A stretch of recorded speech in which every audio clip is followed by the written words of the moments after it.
Phasmophobia. Chapter 1. The creaking prison gates cast long shadows across the overgrown yard as Mike, Eva, Robin, and Jamal approached with their equipment bags slung over their shoulders.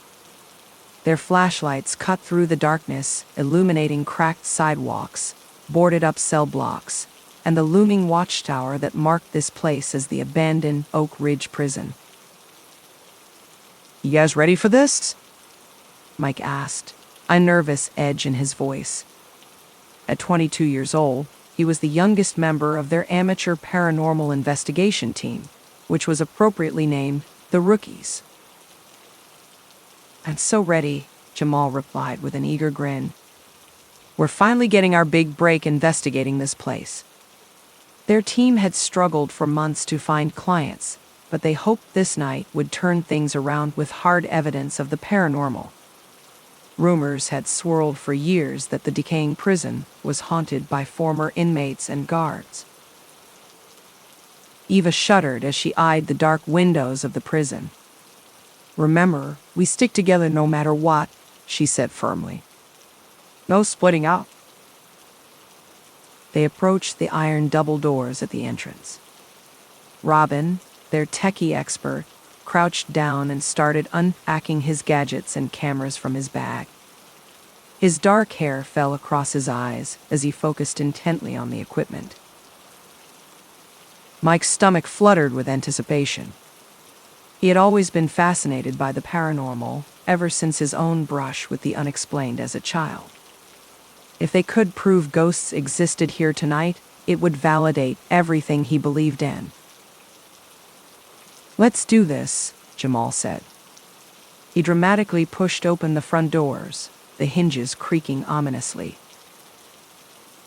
Chapter 2. Their flashlights revealed a dusty lobby covered in peeling paint and debris.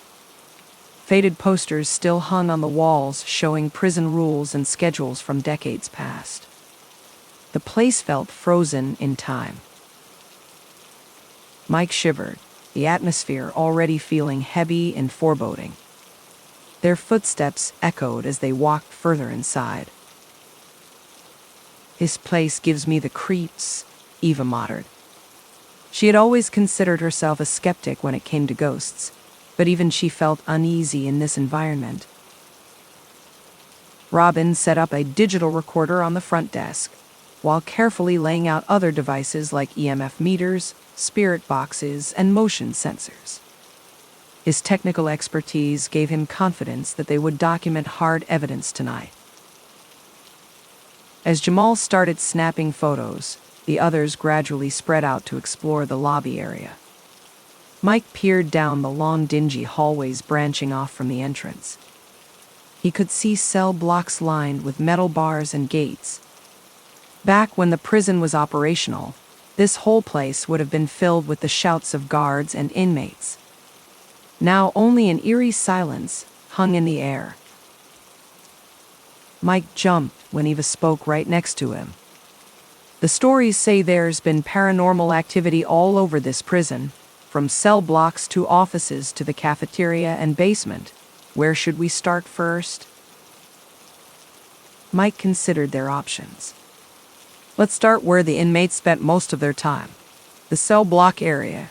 We can set up some stationary cameras and see if we capture any ghostly activity on film."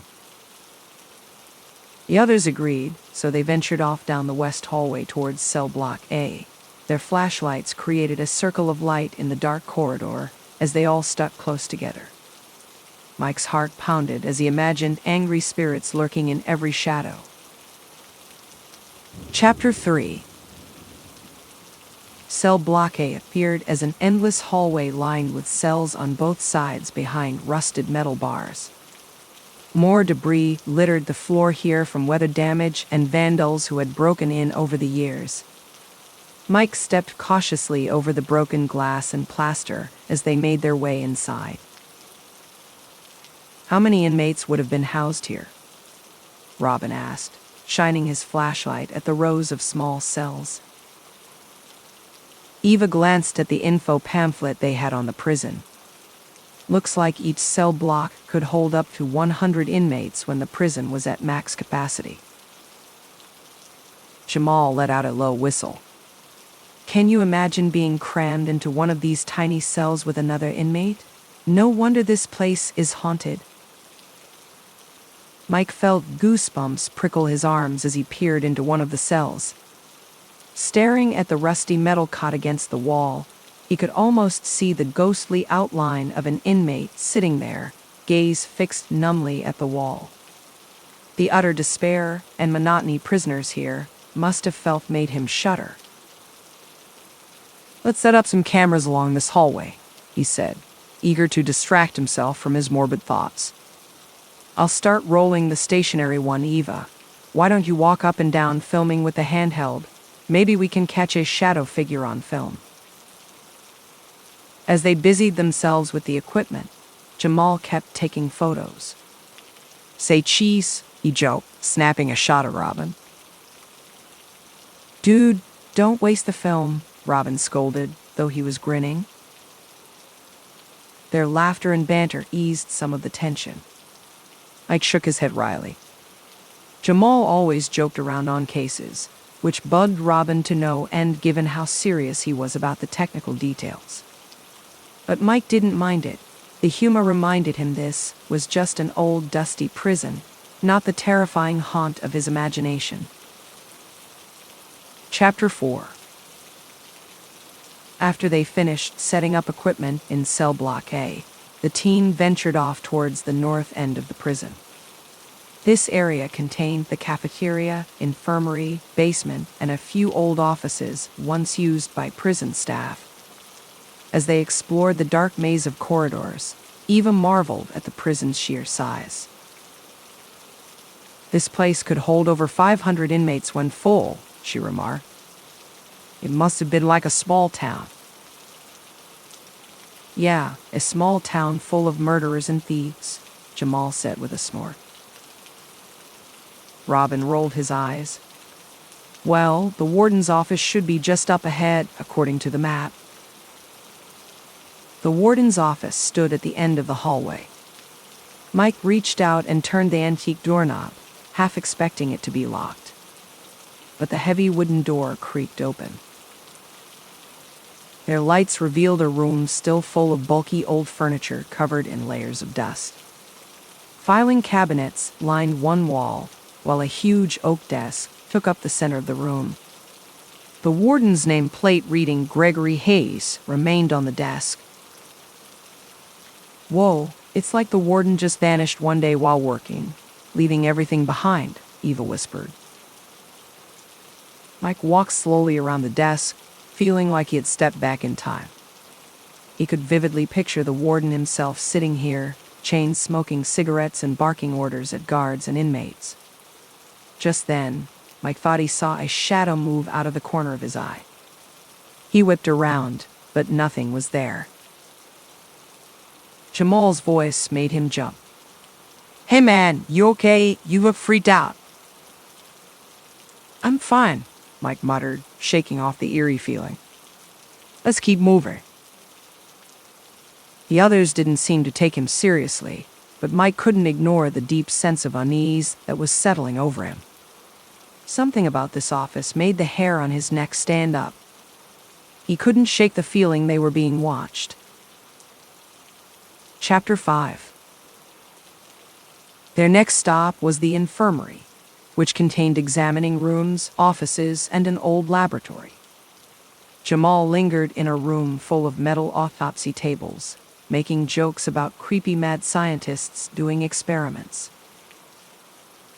Mike wandered over to an exam room, peering through the dusty glass window on the door. A metal chair still sat next to the exam table, complete with faded leather straps for restraining unruly inmates. The equipment left behind gave the room a haunted feel, as if a ghostly doctor might still be tending his patients. In the main corridor, Robin was inspecting an old X-ray machine. "Check this out. This thing must be from the 1950s, ancient compared to today's tech." He shook his head in amazement. Meanwhile, Eva was photographing an old wheelchair and hospital bed lined up against the wall. She paused, lowering her camera. "You guys hear that?" she asked uncertainly. They all froze, straining to listen. Sure enough, Mike could just make out the faint sound of tapping coming from somewhere down the hall. "I don't like this, let's head back," Eva said nervously. Mike hesitated. Part of him wanted to run back to the safety of the lobby, but he also wondered if they were hearing their first signs of paranormal activity. This was the kind of thing they had come here hoping to document.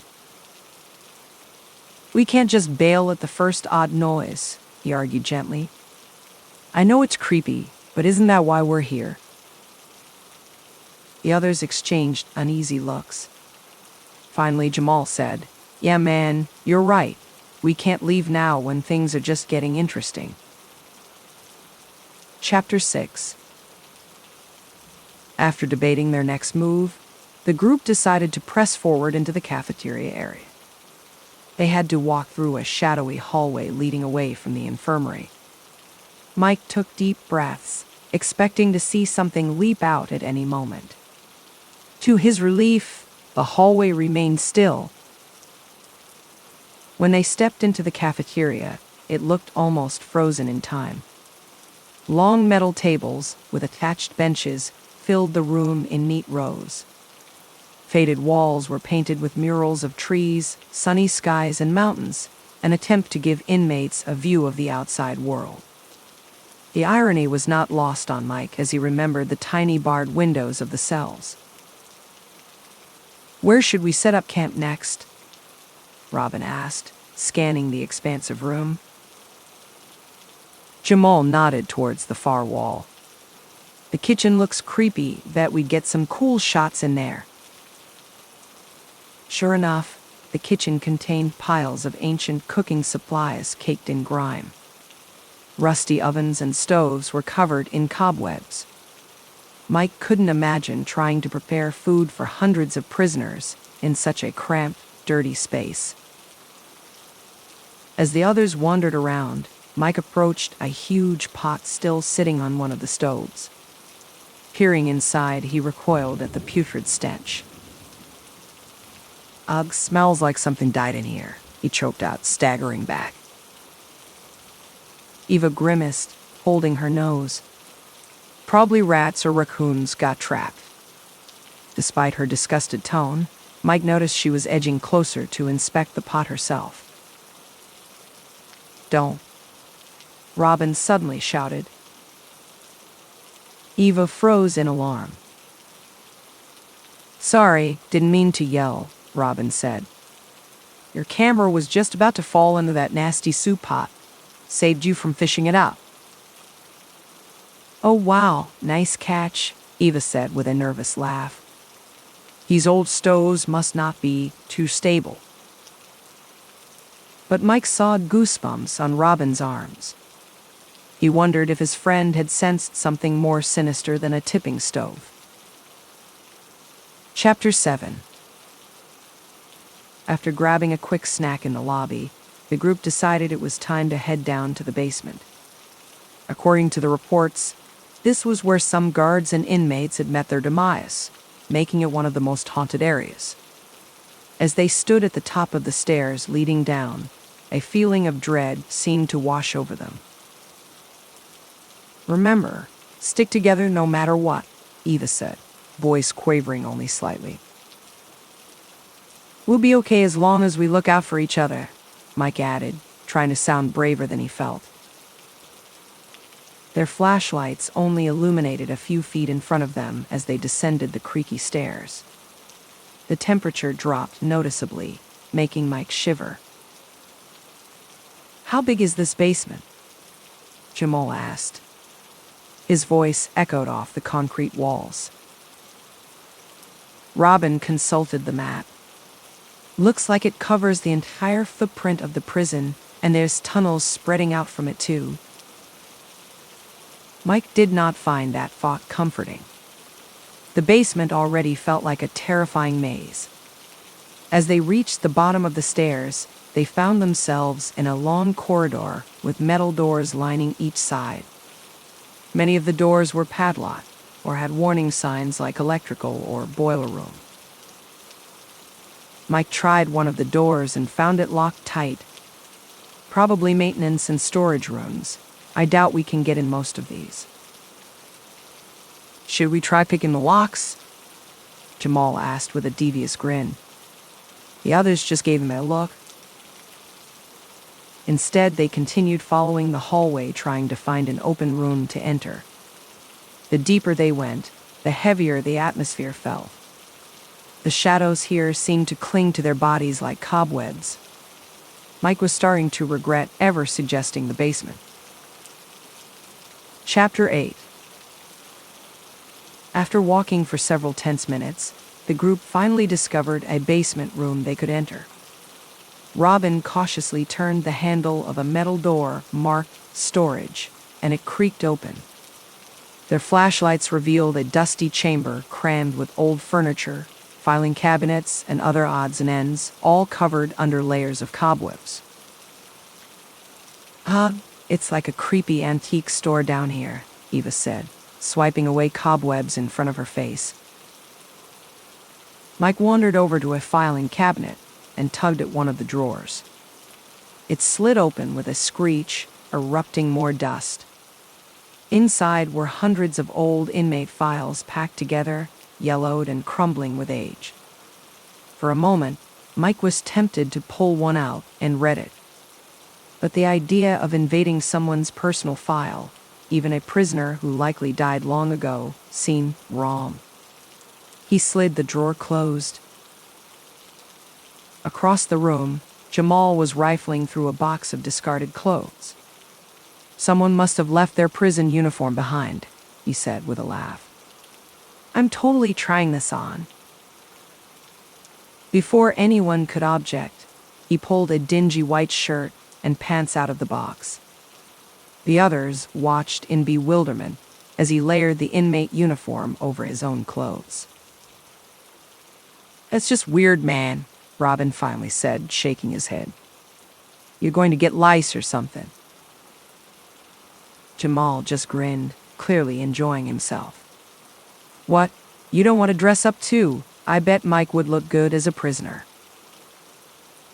Mike held up his hands, backing away slowly. Yeah, I'll pass on that offer. Chapter 9. After the storage room, the group headed down a long corridor that appeared to lead to the tunnels branching out from the main basement. Mike was starting to feel turned around and lost down in this warren of underground rooms and passageways. Should we be leaving a trail of breadcrumbs or something? Eva asked jokingly, though with a tinge of real unease. Robin paused to consult the map, looking perplexed. I think we're nearing those old transport tunnels, but it's hard to tell direction down here. Let's just go a little further. Their flashlights soon revealed a massive iron gate blocking the corridor. It looked like an ancient portcullis from a medieval castle. Robin grabbed the bars and tried to shake it, but it was solidly bolted in place. Well, looks like we're not exploring the tunnels after all, he said with a sigh. Eva leaned closer to inspect the padlock. Why do you think they blocked it off, just didn't use this section anymore? Maybe they had one too many inmates try escaping through the tunnels, Jamal suggested in a dramatic whisper. Mike knew he was just trying to get a scare out of Eva, who rolled her eyes in response. As they debated the gate's purpose, Mike noticed the temperature dropping once again.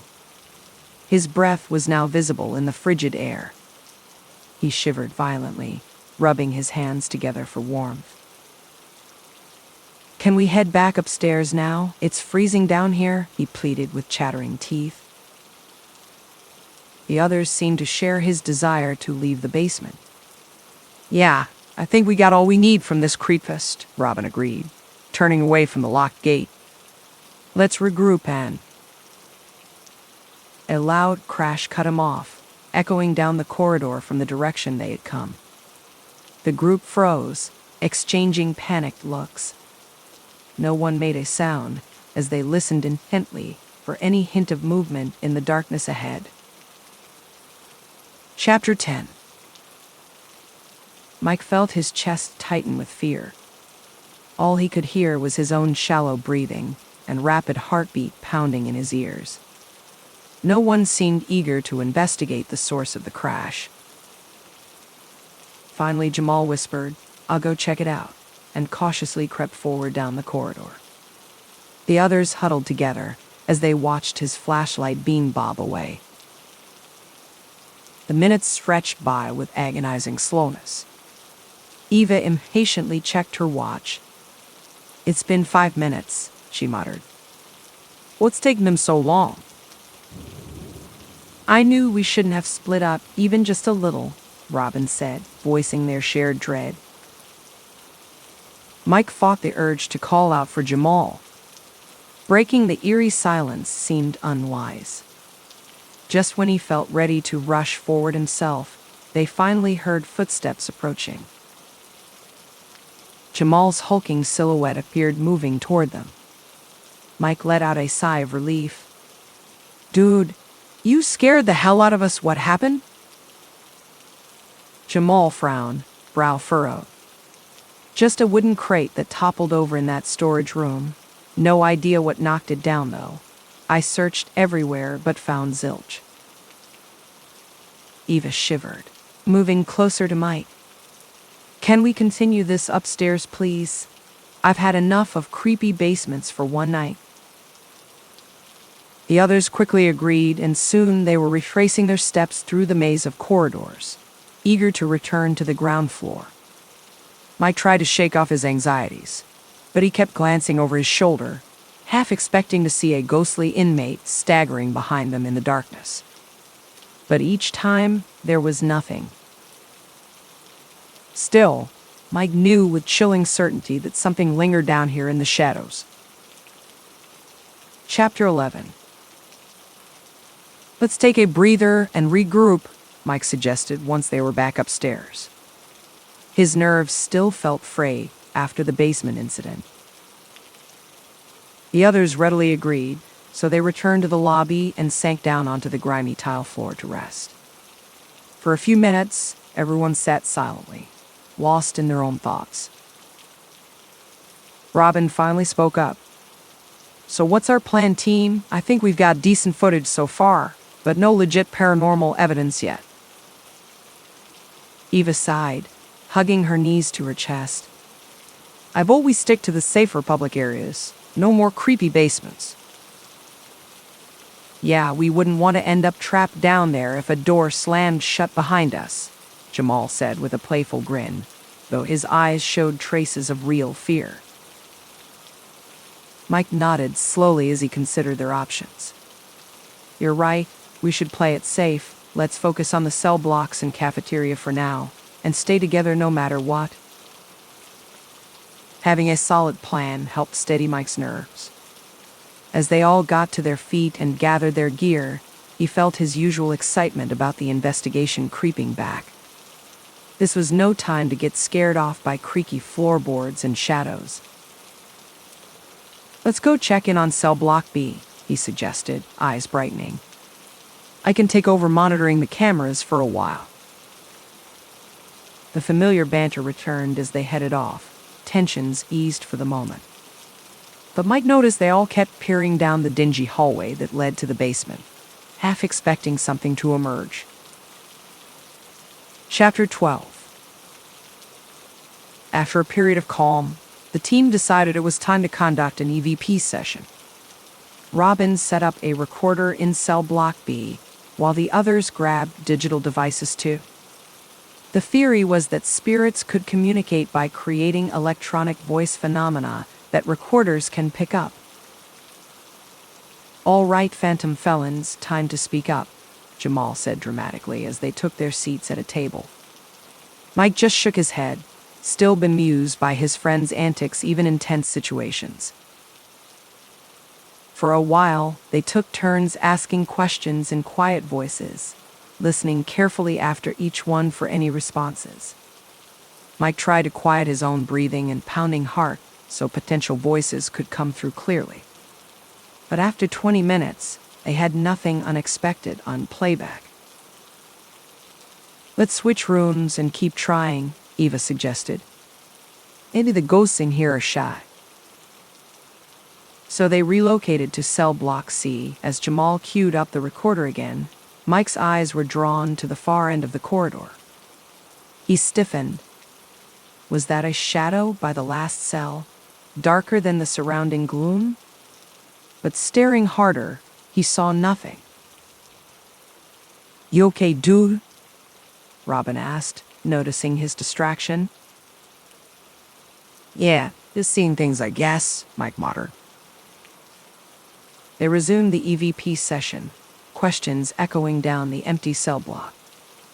When Jamal asked if any spirits could knock on a wall, Mike's breath caught. For a second, he was sure he heard a faint tap in response. The others had frozen too, wide-eyed. But after an agonizing silence, they conceded it must have been natural building noises settling. Mike reluctantly agreed. As they prepared to leave the block, a loud bang shot through the air. They cried out, whipping around toward the origin. But again, no source could be found. Mike's heart was racing as they hurried out. Something didn't want them here. Chapter 13. The team decided to take another short break after the intense EVP session. As they sat around checking equipment in the lobby, Eva kept glancing around nervously. "Did you hear that?" she asked abruptly. Everyone fell silent, listening intently. This time, Mike clearly heard the faint sound of a little girl humming. The innocent, lilting melody seemed out of place here, making it all the more unsettling. "Sounds like a kid?" Robin whispered uncertainly. The ghostly humming continued, echoing through the lobby. It seemed to be coming from somewhere down the adjacent east wing. Eva shivered, moving closer to Mike. We should try talking to her. She's just a child." Mike hesitated, deeply uneasy. But Eva had a point. If the spirit was harmless, trying to communicate could gain its trust and help their investigation. "Okay, but we all go together," he said firmly, looking right at the others. Jamal and Robin both still seemed spooked, but nodded. Grabbing their gear, they crept down the dark hallway as the eerie humming grew louder. When they reached the old solitary confinement cells, the song ceased abruptly. "Hello," Eva called out gently. "Little girl, can you tell us your name? We just want to speak with you." For agonizing seconds, silence hung in the air. Then, faintly, a voice whispered, "Help me, I'm scared." Mike's blood turned to ice. The girl sounded so real, so close. Without thinking, he pulled open the nearest cell door, half expecting to see a huddled child inside. Only empty darkness greeted him. When he turned back, the others wore matching looks of unease. The voice had vanished just as quickly as it appeared. Mike shivered, realizing they may have just been lured into a trap. Chapter 14. The group hurried to leave the east wing after the unnerving child's plea, eager to get back to their base in the lobby. "This place just gets creepier and creepier," Eva muttered as she walked briskly ahead. Mike noticed she kept glancing behind them down the shadowy corridor, as if afraid the ghostly voice might start up again and call after them. He couldn't blame her. The experience had deeply shaken him too. Once back at the front desk, Robin immediately started packing up equipment. "I think we've got enough material already," he said, voice strained with anxiety. Maybe we should just call it a night. But Jamal didn't seem ready to give up yet. Come on, guys, we might get more voices on the spirit box. I'll keep watch in case anything shows up. Mike hesitated. Part of him agreed with Robin that they were pushing their luck by staying. But he also knew they needed tangible evidence if this night was going to help their investigation team. If we stick together, I think we'll be all right for a little longer, he said finally. Eva still looked uncertain, so he gave her a reassuring smile. I'll be by your side the whole time. She nodded reluctantly. With nervous energy, they began setting their equipment back up throughout the lobby and adjacent hallways. Mike just prayed their presence would not provoke anything dangerous, especially the mysterious child spirit who had lured them away. Chapter 15. With their cameras rolling and digital recorders running, the group did a full circuit through the ground floor, room by room. Mike kept bracing for a dramatic encounter with the ghost of a prisoner or guard. But as they finished sweeping the cell blocks, offices, and cafeteria, everything remained calm. The only sounds were their own echoing footsteps and hushed voices. Getting pretty late, we should think about wrapping this up soon, Eva remarked with a yawn as she checked her watch. Mike nodded in agreement. It was already after 1 a.m. and a long night was catching up with them. But he also felt lingering disappointment that they still hadn't captured the definitive proof they needed.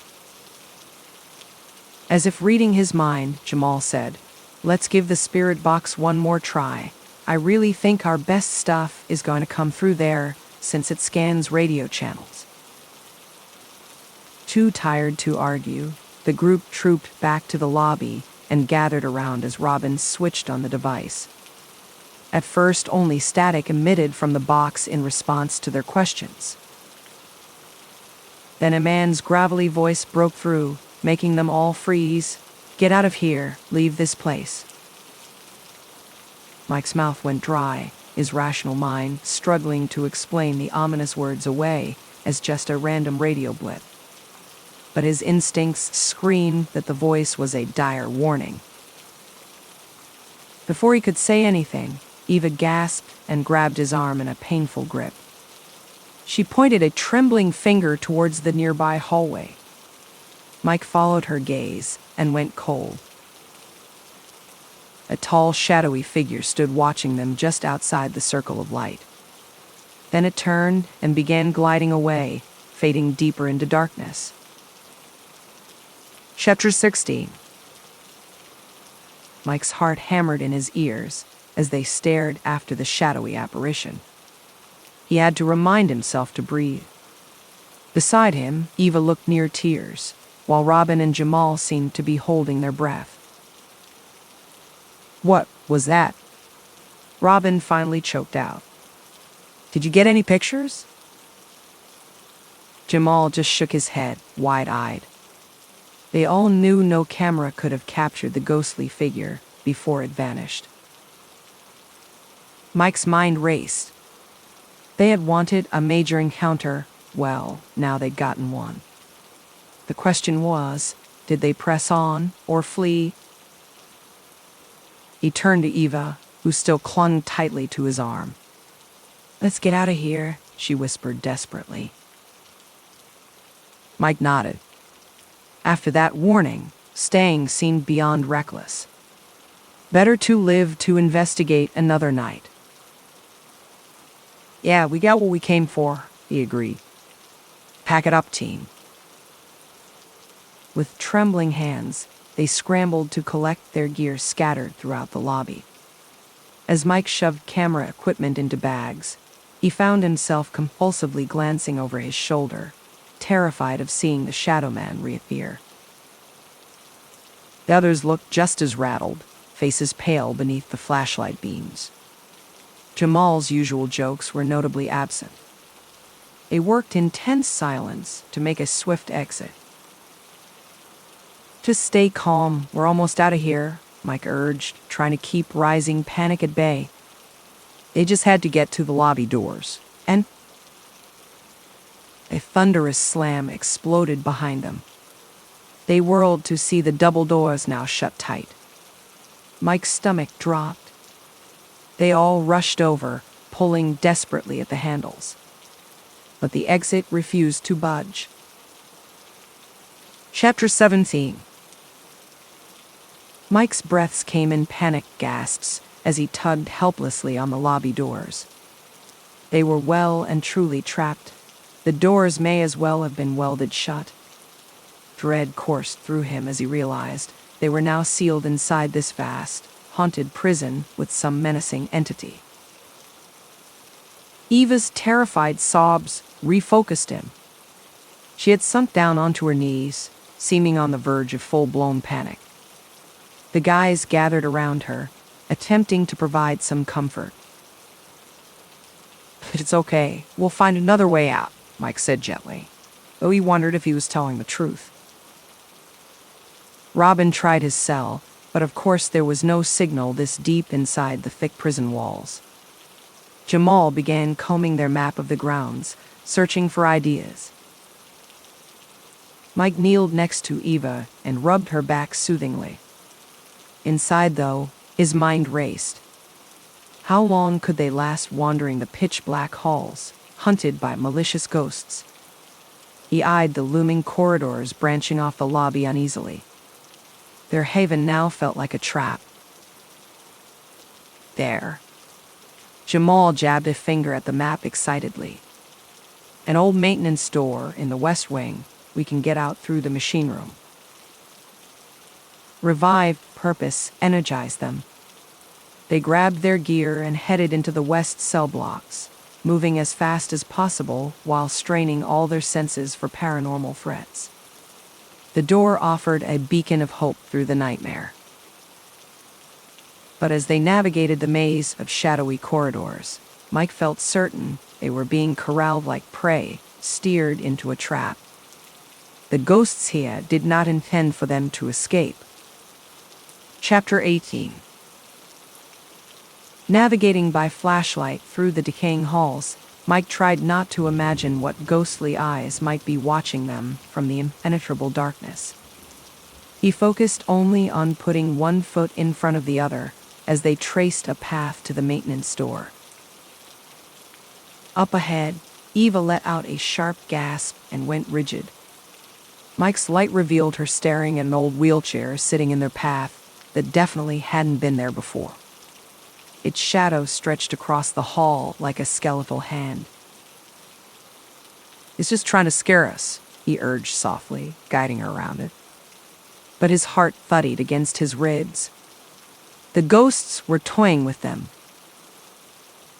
After what felt like an eternity, Jamal gestured towards an old metal door ahead. That must be it. Rushing forward, they grabbed the handle together and pulled. The rusty hinges creaked loudly in protest after years of disuse. But the door budged just enough for them to slip through into utter darkness.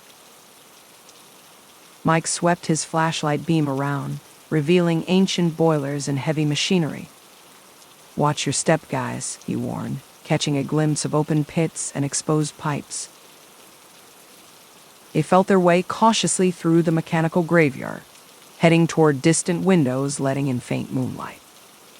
Mike didn't allow himself to breathe normally until they had squeezed through the opening and stood safely outside, inhaling the cool night air. For a long moment, they just stared up at the hulking prison, looking haunted beneath the moon's glow. Then Eva shuddered. "Can we go now, please?" They didn't utter another word as they hurried toward the gates, desperate to leave the nightmare behind. But Mike sensed unseen eyes watching them retreat, for now. Chapter 19. Mike glanced over his shoulder anxiously as they retreated from the looming prison. He half expected vengeful spirits to come surging out after them. But the grounds remained still, bathed in moonlight that lent the scene an ethereal beauty at odds with the terror inside those walls. Never been so happy to see the old van. Jamal remarked in relief as Robin's dusty white vehicle came into view. As they gratefully piled inside, Mike breathed deeply, trying to calm his rattled nerves. The familiar faded upholstery and fast food wrappers strewn around were comforting touches of reality after the surreal horror they had escaped. Robin hurried to pull out through the gates while the others tried assessing their leftover equipment. "Did we get everything?" Mike asked tensely. In their panicked rush, he worried they had abandoned cameras and recorders, forever sealed in the prison's clutches. But amazingly, it appeared their gear was mostly intact, except for a few items left behind in the doomed lobby. As the prison shrank from sight in the rearview mirror, Mike felt overwhelming relief. Against all odds, they had escaped to tell their harrowing tale. "So what now?" Eva asked, voicing the question on everyone's minds. Mike gazed out the window thoughtfully as the dark countryside rolled past outside. "We lay low and review the footage," he decided. "Then, when we've got our story straight, we go public." Their ambitions had grown vastly overnight. No more amateur investigations. With this experience, they could establish themselves as authorities on the paranormal field. Chapter 20. Arriving home just as dawn's light crept over the horizon, the group unloaded their equipment feeling weary yet wired. No one seemed ready to sleep just yet after the intensely adrenalized night. "Coffee first, then we start reviewing footage," Mike decided, greeted by tired murmurs of agreement. He kept replaying their eerie experiences, hoping the audio and video had captured concrete evidence. Their cameras must have glimpsed some shadowy figures and forms. While brewing a fresh pot, Mike noticed his hands shaking slightly. He took a deep breath, steadying himself. They were safe now, with daylight streaming through the windows. Soon they were gathered in Robin's studio space, surrounded by screens and speakers. Robin looked surprisingly energetic as he queued up saved files with undisguised eagerness. "Let's do this chronologically," he advised. "Start at the beginning." As the first clips played, showing their arrival and initial setup, Mike smiled faintly at their cocky banter. They had been so boldly confident exploring the abandoned prison back then. He could hardly recognize their naive former selves after the chilling horrors they had witnessed. "Wait, pause there," Eva suddenly exclaimed, pointing at the monitor. Robin quickly stopped the video. Mike leaned closer, squinting. For a brief moment, a shadowy figure could be glimpsed down the hall, just at the edge of the camera's view. Heart quickening, Mike shared an amazed look with the others. Already their footage was validating the unbelievable experiences no one would otherwise believe. Chapter 21. As morning light filtered through the blinds, the team worked steadily through their stockpile of audio and video. The long night's events played out before them on the screens, more chilling with each new piece of evidence. A glimpse of spectral movement here, a disembodied voice uttering cryptic words there. Mike's skin prickled as he relived their exploration of the abandoned prison through the captured paranormal traces. Those endless dark corridors and cavernous rooms felt oppressive even on video. "Do you think this is enough proof?" Eva asked hopefully after they compiled the clearest EVP and visual evidence. Mike pondered the question, chin resting in his hand. What would constitute definitive scientific proof of ghosts? These videos alone were unsettling but still ambiguous. "For our personal knowledge, yes, but we'll need an airtight case for the public," he said finally. "We could always go back for more data," Jamal suggested half-jokingly, though with a tinge of real curiosity in his voice. Eva shot him an incredulous look. And end up trapped there forever? No way. Mike had to agree with Eva's objections. No findings were worth the risk of returning to that place, especially now that its dark inhabitants knew their faces. Chapter 22. After burning copies of their best evidence, the exhausted team agreed to reconvene later to finalize plans. Mike attempted to sleep as soon as he got home, but fitful dreams of the prison kept jerking him awake. The echoes of disembodied voices and glimpses of shifting shadows lingered in his mind. When the group reassembled the next evening, Mike could see his own restless night reflected in their faces. But an energized purpose also shone in their eyes. They were ready to shed their amateur status and establish credibility. "So what's our game plan for going public?" Jamal asked as they gathered around Robin's kitchen table. "We should reach out to paranormal societies and investigators first," Robin suggested. "Get their take to validate our findings before wider release." The others nodded thoughtfully. Having the backing of reputable paranormal researchers would lend them legitimacy. "I say we also do an exclusive interview with a major publication," Eva proposed. "It will spread the story quickly." Her ambitious idea sparked excited debate about how to best position their dramatic evidence and experience. Mike gazed out the window, listening with a faint smile. For years they had craved professional recognition. Now finally, it was within reach. "Whatever we do next, we stick together as a team," he said, turning back to the others with a confident grin. "This is just the start of the journey for us." Their raised glasses and cheers echoed his hopefulness. The future path still remained daunting and shadowy, like the prison itself. But Mike knew they would face it together. End.